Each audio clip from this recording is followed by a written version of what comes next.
The Magic Bonbons. There lived in Boston a wise and ancient chemist by the name of Dr. Daws, who dabbled somewhat in magic. There also lived in Boston a young lady by the name of Claribel Sudds, who was possessed of much money, little wit, and an intense desire to go upon the stage.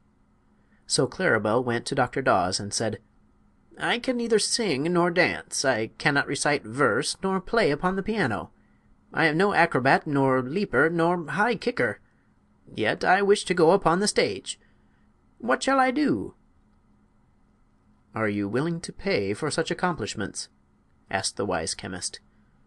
"Certainly," answered Claribel, jingling her purse. "Then come to me tomorrow at 2 o'clock," said he. All that night he practiced what is known as chemical sorcery, so that when Claribel Sudds came next day at 2 o'clock he showed her a small box filled with compounds that closely resembled French bonbons. "This is a progressive age," said the old man, "and I flatter myself your Uncle Daws keeps right along with the procession.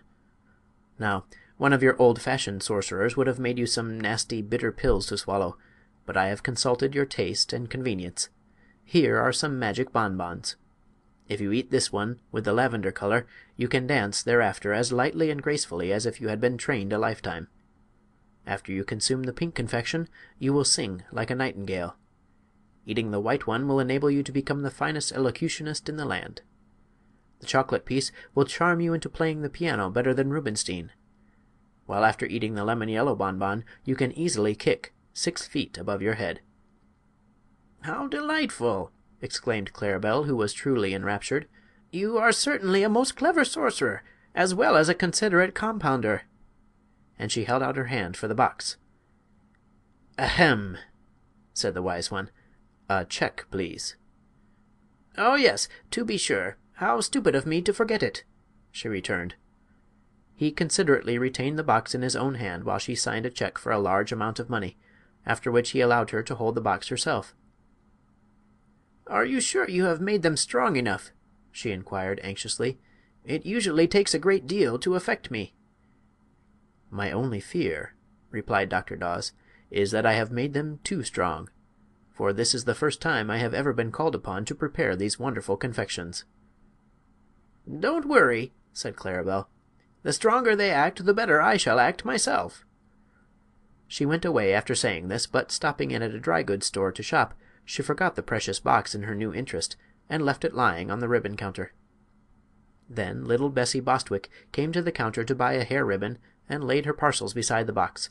When she went away she gathered up the box with her other bundles and trotted off home with it. Bessie never knew until after she had hung her coat in the hall closet and counted up her parcels that she had one too many. Then she opened it and exclaimed, "Why, it's a box of candy! Someone must have mislaid it. But it is too small a matter to worry about. There are only a few pieces." So she dumped the contents of the box into a bonbon dish that stood upon the hall table, and picking out the chocolate piece—she was fond of chocolates—ate it daintily while she examined her purchases. These were not many, for Bessie was only 12 years old and was not yet trusted by her parents to expend much money at the stores. But while she tried on the hair ribbon she suddenly felt a great desire to play upon the piano, and the desire at last became so overpowering that she went into the parlor and opened the instrument. The little girl had, with infinite pains, contrived to learn 2 pieces, which she usually executed with a jerky movement of her right hand and a left hand that forgot to keep up and so made dreadful discords. But under the influence of the chocolate bonbon she sat down and ran her fingers lightly over the keys, producing such exquisite harmony that she was filled with amazement at her own performance. That was the prelude, however. The next moment she dashed into Beethoven's 7th Sonata and played it magnificently. Her mother, hearing the unusual burst of melody, came downstairs to see what musical guest had arrived, but when she discovered it was her own little daughter who was playing so divinely she had an attack of palpitation of the heart, to which she was subject, and sat down upon a sofa until it should pass away. Meanwhile Bessie played one piece after another with untiring energy. She loved music, and now found that all she need do was sit at the piano and listen, and watch her hands twinkle over the keyboard. Twilight deepened in the room, and Bessie's father came home and hung up his hat and overcoat and placed his umbrella in the rack. Then he peeped into the parlor to see who was playing. "Great Caesar!" he exclaimed. But the mother came to him softly with her finger on her lips and whispered, "Don't interrupt her, John. Our child seems to be in a trance. Did you ever hear such superb music?" "Why, she's an infant prodigy!" gasped the astounded father. "Beats Blind Tom all hollow! It's wonderful!"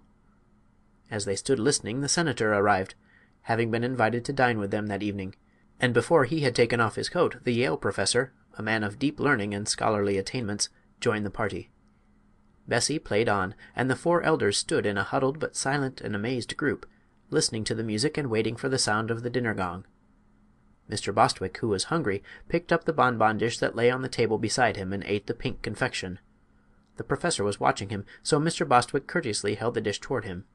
The professor ate the lemon-yellow piece, and the senator reached out his hand and took the lavender piece. He did not eat it, however, for, chancing to remember that it might spoil his dinner, he put it in his vest pocket. Mrs. Bostwick, still intently listening to her precocious daughter, without thinking what she did, took the remaining piece, which was the white one, and slowly devoured it. The dish was now empty, and Claribel Sudds' precious bonbons had passed from her possession forever. Suddenly Mr. Bostwick, who was a big man, began to sing in a shrill, tremolo soprano voice. It was not the same song Bessie was playing, and the discord was shocking that the professor smiled, the senator put his hands to his ears, and Mrs. Bostwick cried in a horrified voice, "William!" Her husband continued to sing as if endeavoring to emulate the famous Christine Nilsson, and paid no attention whatever to his wife or his guests. Fortunately, the dinner gong now sounded, and Mrs. Bostwick dragged Bessie from the piano and ushered her guests into the dining-room. Mr. Bostwick followed, singing "The Last Rose of Summer," as if it had been an encore demanded by 1,000 delighted hearers. The poor woman was in despair at witnessing her husband's undignified actions, and wondered what she might do to control him. The professor seemed more grave than usual, the senator's face wore an offended expression, and Bessie kept moving her fingers as if she still wanted to play the piano. Mrs. Bostwick managed to get them all seated, although her husband had broken into another aria, and then the maid brought in the soup. When she carried a plate to the professor he cried in an excited voice, "Hold it higher! Higher, I say!"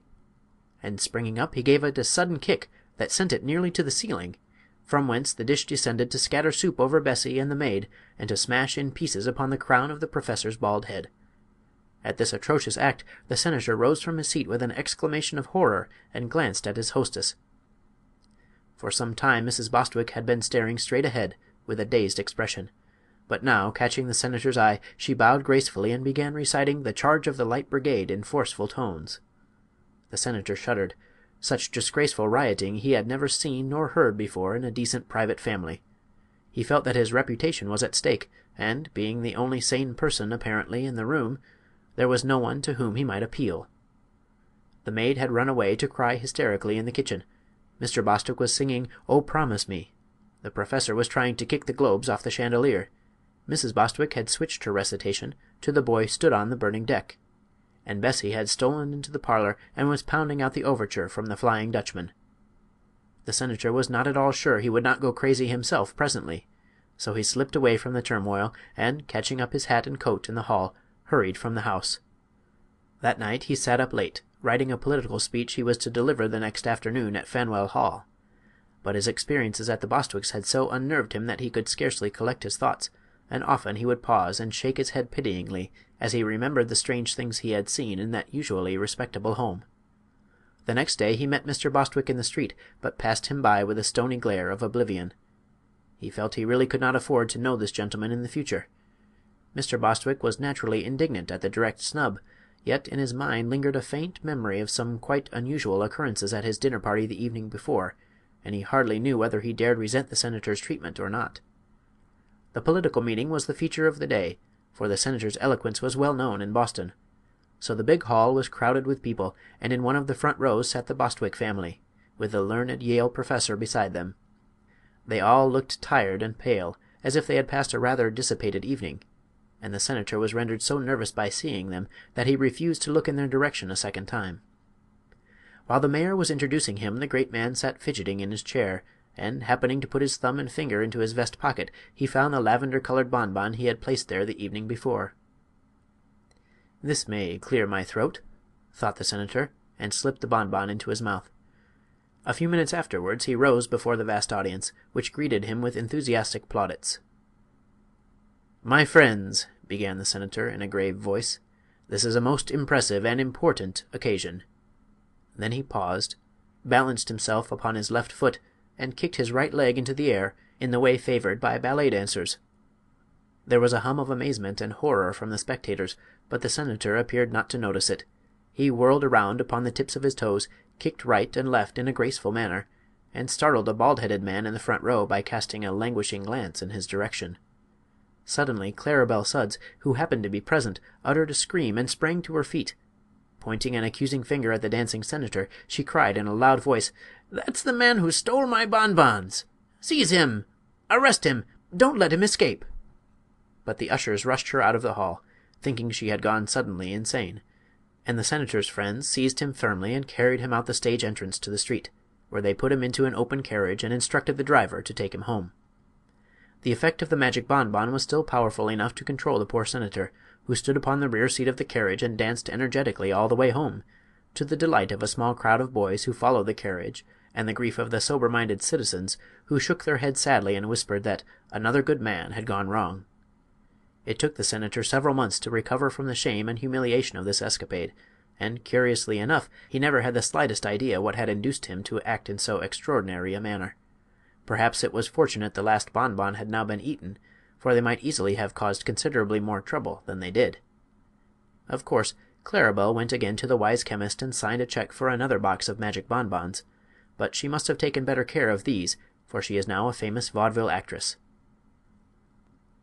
This story should teach us the folly of condemning others for actions that we do not understand, for we never know what may happen to ourselves. It may also serve as a hint to be careful about leaving parcels in public places, and, incidentally, to let other people's packages severely alone. End of The Magic Bonbons. Recording by Matthew Reese, Davenport, Iowa.